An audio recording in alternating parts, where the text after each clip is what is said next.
episode of the Albino Rhino beer review. You have the Rhino. You have Dale from Brew By Me. You have Guy from Guy's Beer Reviews. Beer Guy Reviews. We have this. This is the Tom Green beer. Mm-hmm. Which fucking, you know what? Fuck off, Steve. Really, fuck off. The Tom Green beer. It had to be offensive. It had to be offensive in your face, not, oh, I'm just in your mouth. Ooh, that's not Tom Green. Yeah, That's not Tom Green. Is it green? No, it's not green. It's not green. Anyway, this is the Greener Futures version of the Tom Green beer, which means barrel aged. I'm not sure which barrels.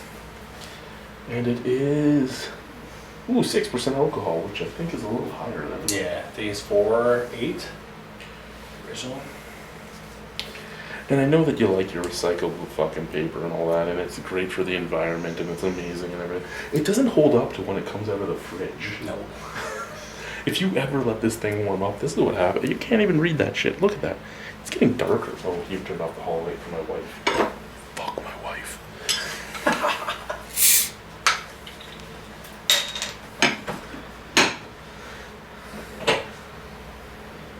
The paper texture, it looks like my grandma.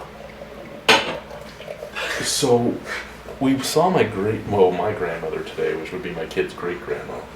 And the first thing my son asks my grandmother is, why is your skin so wrinkly? Then she tells him, and he goes, well, how old are you? And she goes, 78. And he goes, are you going to die soon?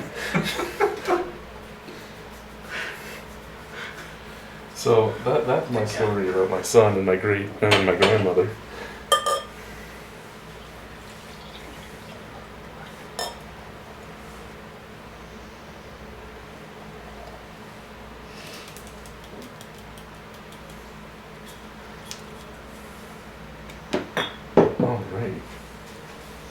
It's dark.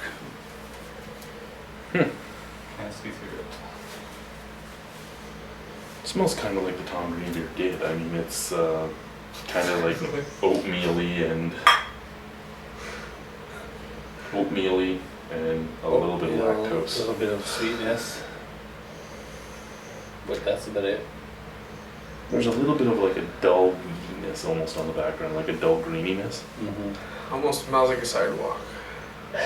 I can't say I've ever actually smelled the sidewalk. I do have a lot of good paradigms, but I don't think I've actually smelled the sidewalk. Hot summer day. I'm not sure what a sidewalk smells like.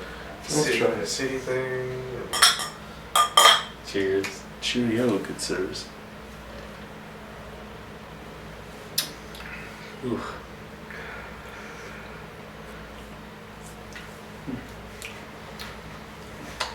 Is this sourness or is this sweet? It's sour.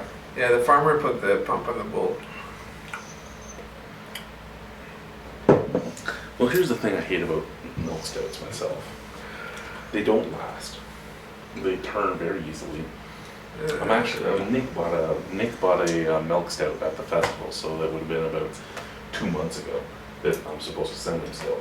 And I don't even want to waste the money to send it to him because I know it's going to be turned by the time it gets to him. And I mean, yeah, I should have done it to him earlier, but I don't have the money to send it right now. I have to buy the fucking bubble wrap, and I gotta buy this, and then I gotta send it. Like, it just doesn't even happen right now. It's not in the cards, but that's the one thing I don't like about milk stouts is they turn so easily. And this actually almost has that sour milk taste. Yeah. And you're not actually using all milk, right? You're just using lactose, so sour milk must just be the lactose souring, because it actually tastes like sour milk. Yeah, it does. There's a sourness to it. And none of these beers have expiry dates or stuff like that. We actually paid that split 3 ways at Brothers Beer Bistro. The one I had was better than that one. That was the Green Futures we bought. Yeah.